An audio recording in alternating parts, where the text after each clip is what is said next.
thank you so much for consenting to meet with me. Please tell us your full name and a little bit about your current position and how you ended up in that. My name is Sandy Matskin Hart, and my current position is president and founder, I like to say co-founder, of the Spiritual and Religious Alliance for Hope, otherwise known as SARA. I founded SARA after the events of 9/11 in order to provide women a safe place to dialogue. And when we came together, we immediately realized that although dialogue is necessary, action is essential. And so we've since become renowned community builders. Please tell us where you were born, about your family of origin and where you grew up. I was born in Rancho Palos Verdes, and I have 4 sisters. They live in Orange County and San Diego. My father's passed. My mother lives close by. What religion were you raised in? I was raised Jewish. Are you affiliated?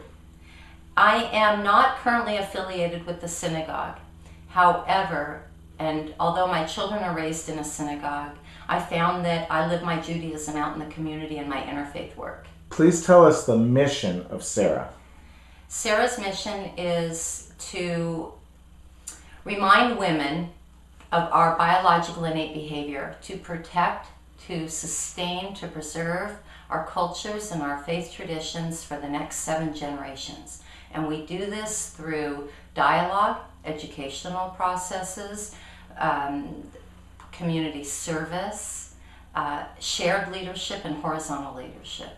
SARA is a container for which women can bring their passions and can also bring their desires to fulfill their passions, and looking for a network and resources to do that. So we have SARA sisters who may have a passion to address domestic violence. So we say, here we are your network of women, and as long as what you do falls within the lines of our values and our principles, we now have a SARA domestic violence chapter, and you're leading it. So that's what we mean by horizontal leadership. I am only the president of SARA because the state of California says you got to have a president if you're a 501c3. And our leadership is actually an advisory council. Although we have the required by the state secretary, president, treasurer, we have an advisory council of women who uphold our principles. How many people are there on your advisory council? We currently have 11. We're growing to 15. Are there any men on it? No. Why? No. And although SARA is an organization for and by women, we realize that partnership with our male counterparts is essential. However, we find that there's a different energy that comes to the table when we're making decisions and when we're dialoguing and when we are doing what we do. Can you describe the distinction between the 2 energies? I think women work linearly and men work up and down. Right. I think ultimately that is the difference. In our early dialogues outside of our SARA group, where men and women were conversing about the needs of the world, I identified that the men couldn't get off the earthly matters of the lines in the sand and the history that brought us here, where women were conversing about how to move forward and what healing had to happen for our children. Because when your little one, when your child is sick, you're not going to sit there and argue with them how they got sick and where they were and what they did to get sick. The only thing that matters is how to make them better.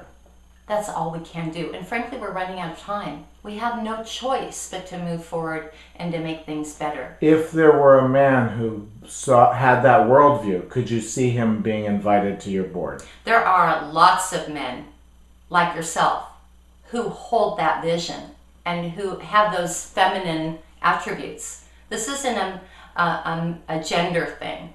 This is a feminine, masculine energy thing. Could you see a man who has more feminine energy being invited to your board? Unfortunately for men, no. Because we still are biologically innate this way. Let's talk about feminism. If we look at this being where we are right now as a fourth wave of feminism. Please describe them briefly. The first wave of feminism reaches back 7,000 to 3,000 before Common Era. In Mesopotamia, in common day Turkey, where the society was egalitarian, where unearthed were no signs of warfare. Problems were solved in dialogue and with equal male-female participation in that decision-making. That was the second wave. Then we forgot, and we get all the way up to the turn of the century, where the 20th century. The 20th century, or prior to that, where we get into the suffragists, where we are pounding the pavement to be given equal right to vote. To be given equal right to vote, amongst other things, the right to own property, and so on. Third. The better well-known feminist movement of the 80s, where we are now pumping our fists, we are pissed, we are burning our bras, we are pulling off our pearls. I thought it was the 50s and 60s. It was real. Oh, sure, it's certainly ramped up, but you bring us all the way forward into the early 80s. It's the women who grew up in the 50s and 60s are now women. That's right. Exactly.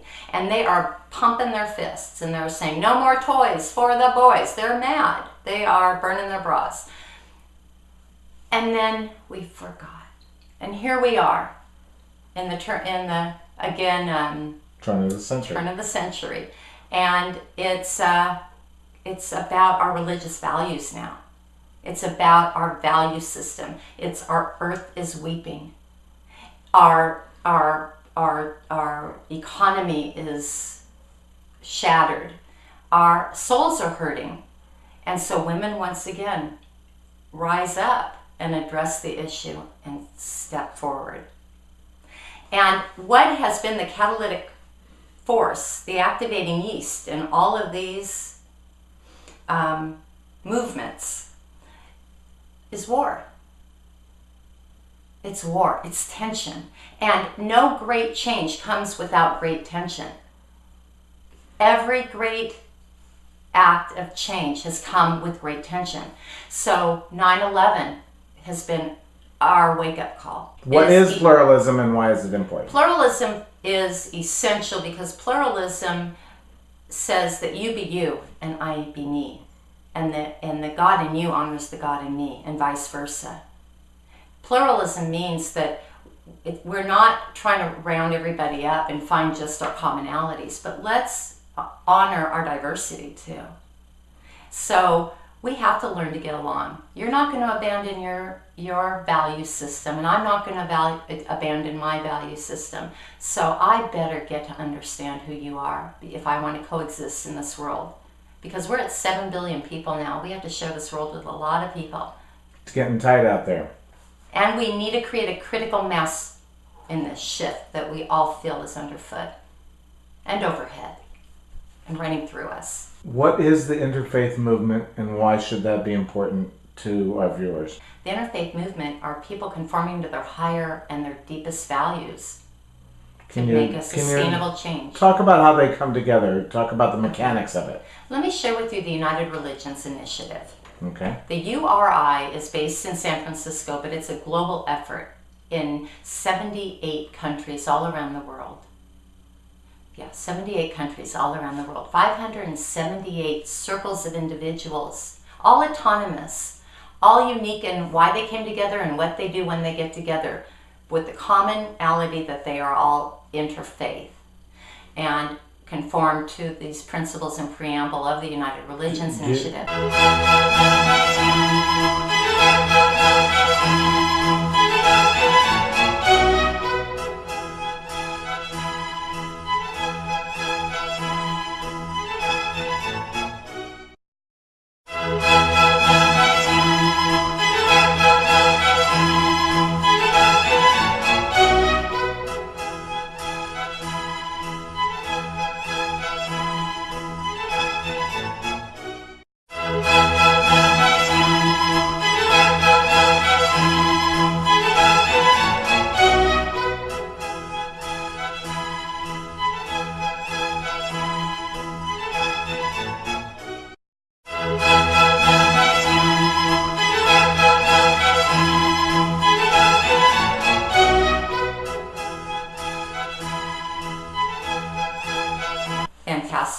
United Religions Initiative was started by Bishop Swing, who was tasked by the United Nations to convene interfaith leaders.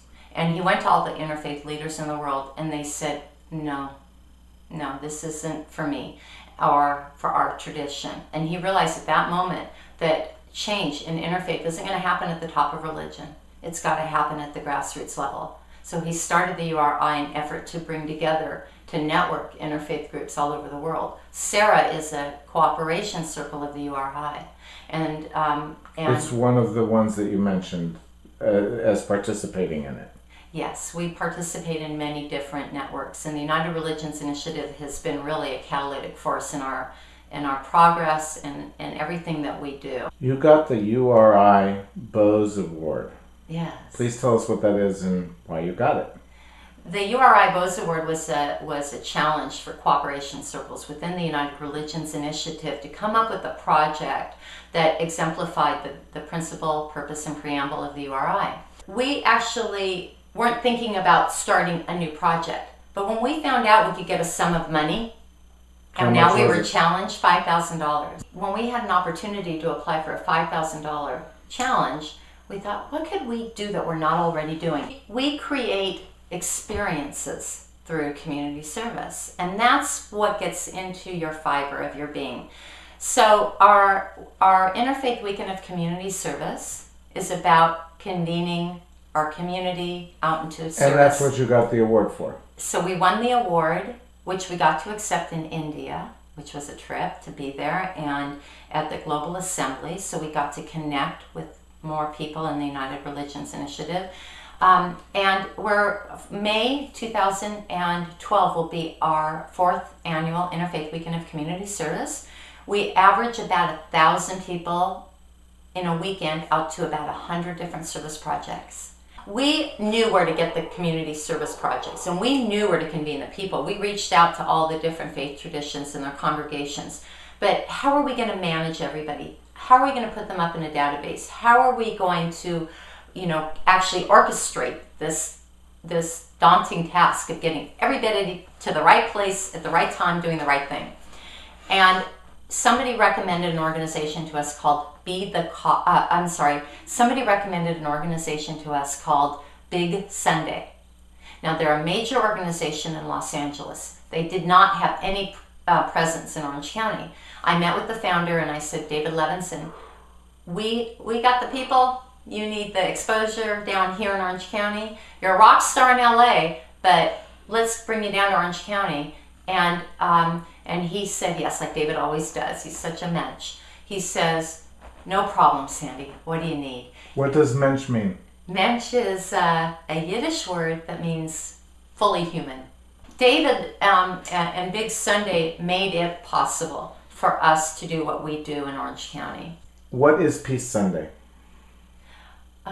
Peace Sunday started in 1982 at the Rose Bowl as an effort to bring together people to celebrate the signing of the Declaration of Nuclear Non-Proliferation with the United Nations. And what it was for me when I was 21 years old in 1982 was a music festival. Musicians like Linda Ronstadt and Fleetwood Mac and Stevie Wonder. I always had a crush on Linda Ronstadt. I can see why. It was a music festival, and in my early 20s I was going to music festivals, and I kind of liked the concept of going to a peace rally, but I was going because of the music. Something profound happened to me on that day. My world was rocked and I was changed forever. And I'm sure that's what somehow led me to here. But Peace Sunday is, every year has continued in a much smaller vein. And by the way, they convened 100,000 people at the Rose Bowl that day.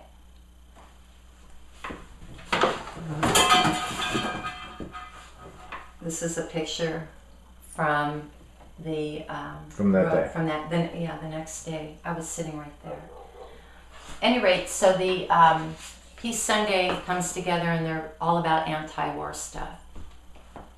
By accident, I found myself in the car with one of the facilitators and founders of Peace Sunday from 1982. And when he went on to tell me his story, I found this out and I realized I need to be involved in Peace Sunday. And so he asked me, well, we're going to be doing another major event. We're going to fill out the Hollywood Bowl in 2015 to commemorate the 70th anniversary of the United Nations. And I said, well, as long as it's not anti-anything and pro-everything, I'm there. And so we're convening, we're bringing together people in the same fashion of 1982. And why is 2015 so important?